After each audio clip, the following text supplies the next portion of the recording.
The CEO of UnitedHealthcare, Brian Thompson, was murdered up by Rockefeller Plaza. I was in Rockefeller Plaza 4 days ago. I was over the last weekend. I was in Rockefeller Plaza, came back to Tennessee. Then I flew back to New York, and I was staying just some blocks down, but not too far from where this guy was murdered.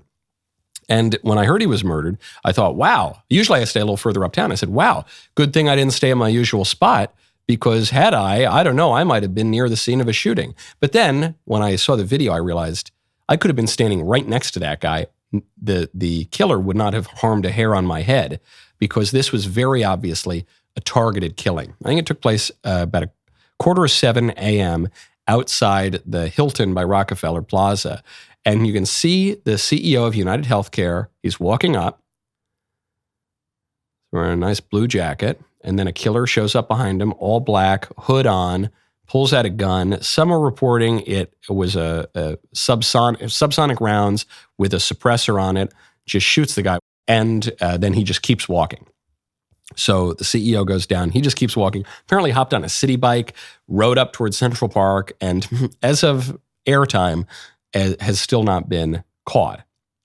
Then I was flying out of New York yesterday. A lot of cops all over the airport, probably assuming this guy was going to get away. It would seem as though this guy could have been a hitman. It looked like a pretty professional job. Some are arguing it wasn't a totally professional job. I don't know. It looked pretty good to me. The fact that this guy still hasn't been caught, that he got away from the scene rather quickly, that he targeted him, seems like a professional contract killing to me. But then the question is, why was this healthcare CEO killed? Go to publicrec.com, use code Knowles. Let's discuss a fundamental truth about modern menswear. Traditional dress pants have often become unnecessarily restrictive. Don't you think they've gotten a tight little millennials legging looking thing? Casual alternatives are sloppy and disgusting. Public Rec's Dealmaker pant has achieved a lovely balance, combining the comfort of athletic wear with the refined appearance of trousers. As someone who values tradition and comfort, I can tell you these pants are revolutionary. What sets them apart is their precise sizing system. No settling for arbitrary small, medium, or large. No.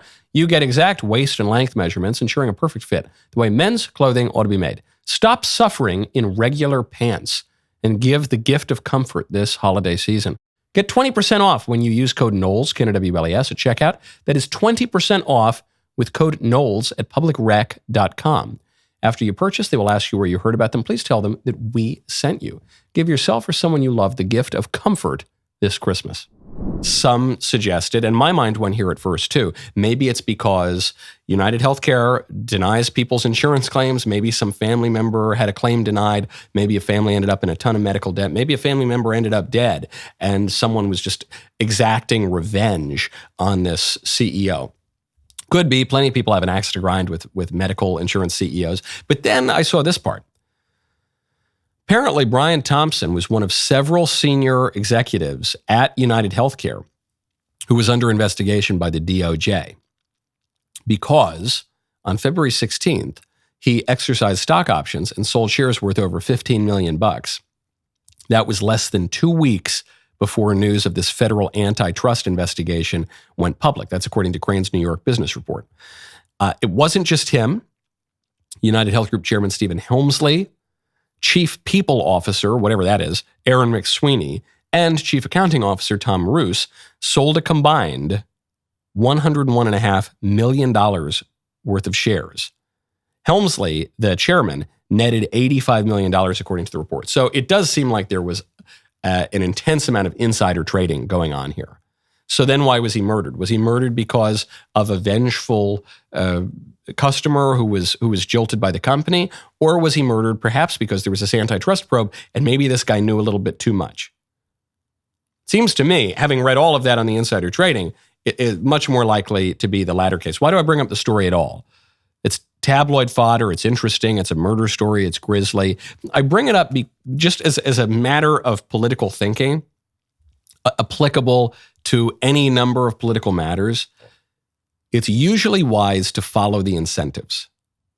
If you want to figure out what's going on, if you want to figure out why someone did something, It's usually more effective rather than thinking in all sorts of abstract, abstruse philosophy or ideology. It's usually a little bit clearer just to follow the incentives. And as of now, if I were a cop, I'm not a cop. If I were a detective, I would probably focus on the money. That was a good clip. Now hold up, ring the bell, subscribe to the Michael Knowles YouTube channel, and we will see you next time.